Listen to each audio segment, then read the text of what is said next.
Well, the African Capacity Building Foundation celebrated recently its 20th anniversary on February 9th, 2011.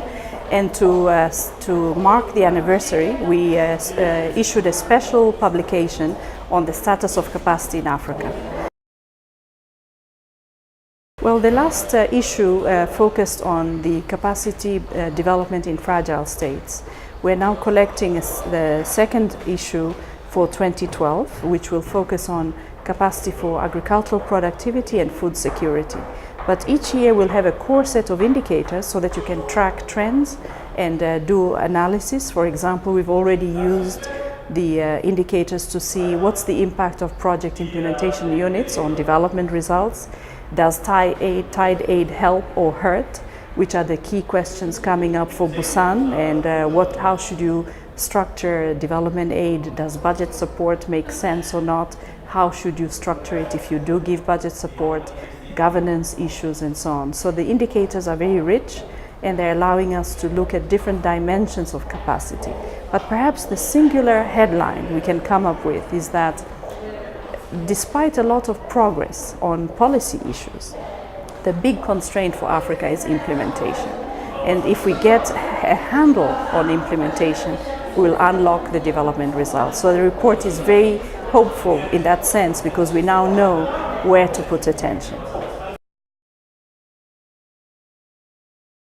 Well, we've been invited to participate in Busan. We have done two things in preparation of that, and a third one is coming up shortly. First, as part of our 20th anniversary, we came up with a Kigali resolution with the leadership from President Kagame to come up with Africa's priorities for capacity development. As we speak, 45 countries have analyzed their capacities and put together a list of their top 5 priorities that we will bring to Busan. The second thing we did, working with the OECD and other players, is the Cairo Consensus, where I was co-chair with the Dr. Malek. And the results of the Cairo Consensus are now being stress tests, working with the UNDP, the World Bank and others, to see how do countries rank as a result of this Cairo Consensus, and we'll be bringing those results to Busan. But the third area is a meeting we'll be having with the African Union and NEPAD to collaborate to pull out the African messages in addition to the priorities for Busan. I think that's a very important area, and unfortunately capacity gets built in the long run. So the demand for results, which is a very well-placed demand from taxpayers and other constituencies that provide the funding for development, is important. However, there should be attention to making sure that the attention on results doesn't lead to short-termism, to deliver, for instance, numbers instead of real change.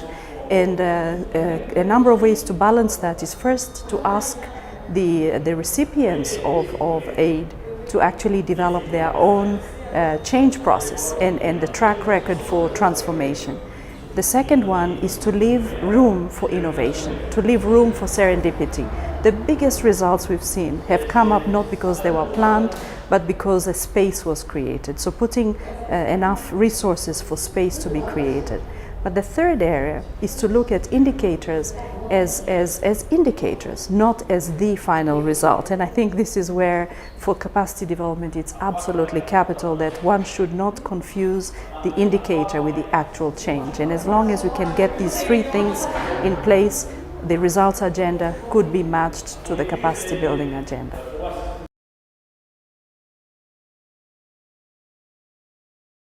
Well, first, I think the European Union is one of the largest contributors to Africa's development in terms of financing, and has been one of the most generous in terms of allowing ideas to come up from the ground.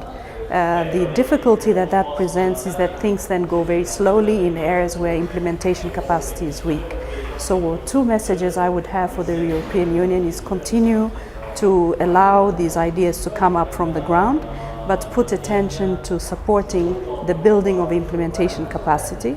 And the second thing, in the thinking around reforming the instruments, whether it's budget support, technical assistance and so on, to keep attention on the fact that utilization of capacity is one of the best ways in which previous investments can be leveraged for the future, and that new instruments should not take away what was really a very good idea that has been practiced in the past, which is the ownership and the accountability for the results. So this question of mutuality, which Europe practices for itself, I think would be very good to continue to do in its relationship with Africa.